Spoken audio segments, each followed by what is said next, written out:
start with the picking of the streets? Yeah. Well, first off, we kind of look at the impact from a place of the actual infrastructure.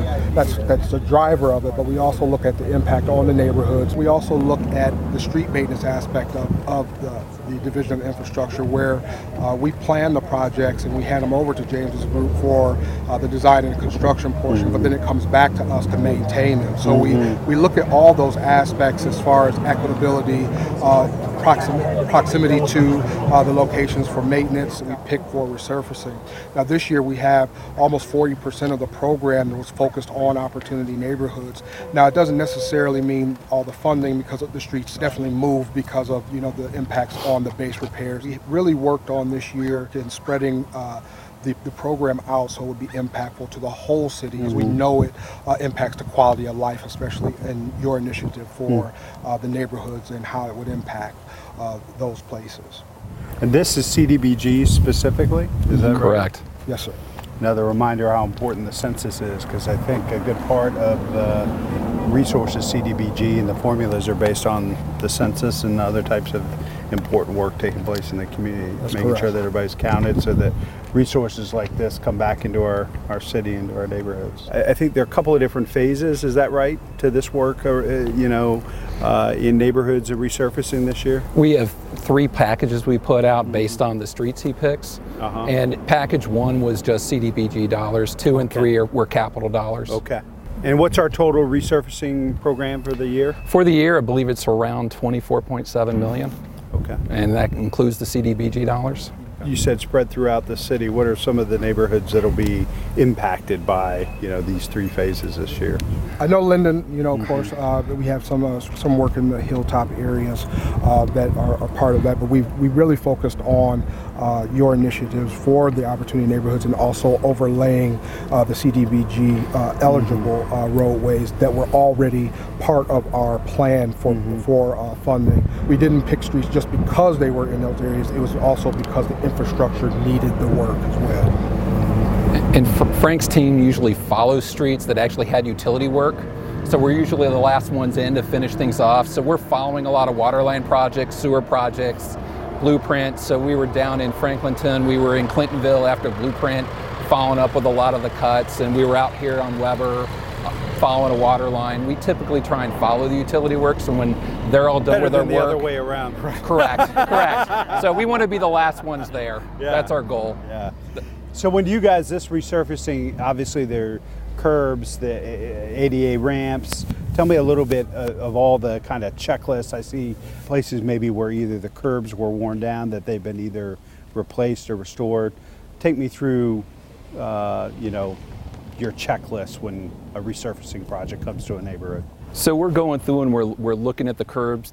Frank's team's identifying what percentage of deficiency. My team comes out from the design aspect and actually will go and mark off locations that need replacement. We're looking for a certain curb reveal because it promotes good drainage, it promotes a good edge. People know where the road ends and the sidewalks or tree lawn begins.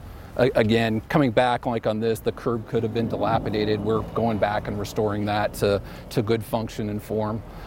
It usually ties into the curb ramps. We're trying to get a certain reveal to make it ADA accessible. It's a requirement on all our projects. We take it very seriously in the city. It's one of the things we promote and actually get looked at a lot citywide and statewide on how we do our ADA program. And just to add on to that we also take a look at areas where water may be ponding, to try to mitigate those issues for the resurfacing program as well as part of that. Especially using an area like this with a school in the proximity, we look at that walkability. How can we improve all phases of mobility with the resurfacing program? Where's our closest schools to here? Liz, you know where the closest grade Well, they're coming out, they're letting out right now. So is this... There's Hugh St. Elementary. Hugh. Jude's, the last Catholic school, and then there's Hugh Elementary. At the end. Gotcha. Medina Middle. It's hard to imagine on a gorgeous day like today, but some of the comments you made, Frank, about having clear delineation of the road where it starts and stops. It's how important, whether it's a driving rainstorm or a snowstorm or whatever, to be able to have that consistency, uniformity, and clarity when you're out driving in difficult environments. Yeah, absolutely, especially when we in events that school may be in for the youth that are walking and for the plow drivers, so that they can have an idea of where the street ends and where the sidewalk begins is always helpful. Any questions you got, council member? Well, how long does the project generally take? One of the things I kind of talk about resurfacing is it never ends. Okay. So the planning portions, we're already in 2020 and 2021 programs from the planning aspect and investigating curb work and having those meetings. So it's always kind of matriculating through the process. Now the programs, of course, are always impacted by weather. That's kind of the big driver, and then also the work that's all going on because of that coordination effort that James spoke of when we're talking about coordinating with the utilities, coordinating with other projects. Typically, we're selling the contractors' packages off at the beginning of the year. We're trying to finish them up by the end of the year, but like Frank said, everything's weather dependent, so if we get a lot of rain, it pushes it off. We're typically finishing them up in the beginning of next year. Our goal is to not get them through the winter, but it happens. We come back, we do casting adjustments over the next year, but the goal is 1 year, like one season. Yeah.